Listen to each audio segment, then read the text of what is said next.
ऐसे लोग हाजिर हो जाएं जिन्होंने कतर वीज़ा सेंटर से मेडिकल करवाया था, लेकिन मेडिकल करवाने के बाद उनको वेबसाइट पर रीविजिट सेंटर फॉर रीटेस्ट का ऑप्शन आ रहा है। ठीक है, ये ऑप्शन अगर आपको भी आ रहा है तो आपको क्या करना चाहिए। और अभी तक अगर आपको कतर वीज़ा सेंटर से कॉल नहीं आई, यानी अभी तक आपको फ़ोन करके नहीं बताया गया कब आना है, किस डेट को आना है और किस पार्ट में आप अनफिट हो गए हैं, तो आपको क्या करना चाहिए। आज की वीडियो मैं डिटेल से बना रहा हूं। पहले भी मैंने वीडियोस बना दी हैं लेकिन लोगों को समझ नहीं आती। बिस्मिल्लाहिर्रहमानिर्रहीम, अस्सलामु अलैकुम। उम्मीद है आप सब लोग ठीक होंगे।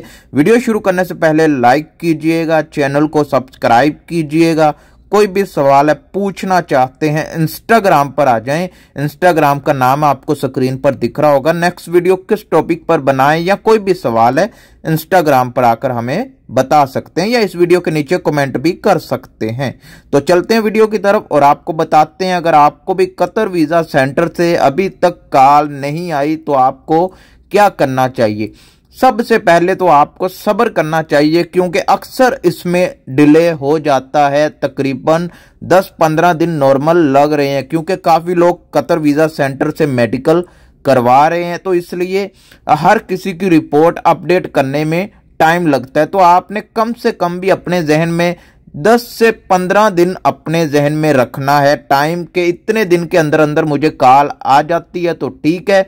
उसके बाद अगर आपको 10-15 दिन के बाद भी कॉल नहीं आती तो आपने नेक्स्ट स्टेप उठाना है। ये नहीं है कि आपने वेट करते जाना है, ऐसा नहीं करना। अगर आपको 10 से 15 दिन के कॉल नहीं आती तो आपने उसके बाद वेट नहीं करना। उसके बाद आपके पास स्टेप नंबर 2 आ जाता है। स्टेप नंबर 2 में आता है कि आपको जो ईमेल या जो वीज़ा सेंटर का मोबाइल नंबर है उस पर आपने ईमेल भी करनी है। अगर ईमेल का रिप्लाई नहीं आ रहा तो आपने फिर फ़ोन करना है।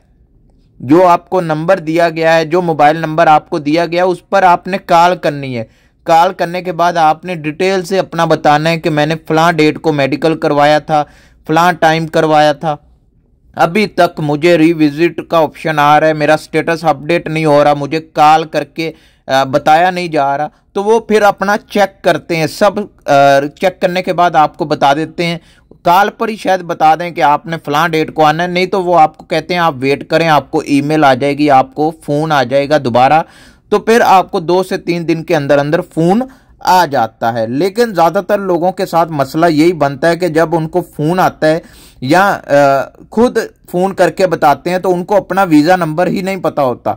तो आपने सबसे पहले तो क्यूवीसी जो पेपर आपको कतर वीज़ा सेंटर की तरफ से मिलता है वो पेपर आपने अपने हाथों में संभाल के रखना है। ये नहीं है कि वो पेपर कहीं और पड़ा है, आप फ़ोन करने के लिए बाहर हैं या ऊपर हैं, इतना टाइम नहीं होता। आपने कोशिश करनी है वो पेपर को अपने पास रख लेना है। वो जो भी सवाल पूछें कतर वीज़ा सेंटर वाले कि आपका नाम क्या है, आपकी डेट ऑफ बर्थ क्या है, आपका वीज़ा नंबर क्या है, आपने किस टाइम कतर वीज़ा सेंटर से मेडिकल करवाया है, वो ऐसे सवाल पूछे जाते हैं।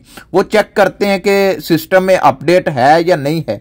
तो इसलिए आपने वो पेपर अपने पास रखना है।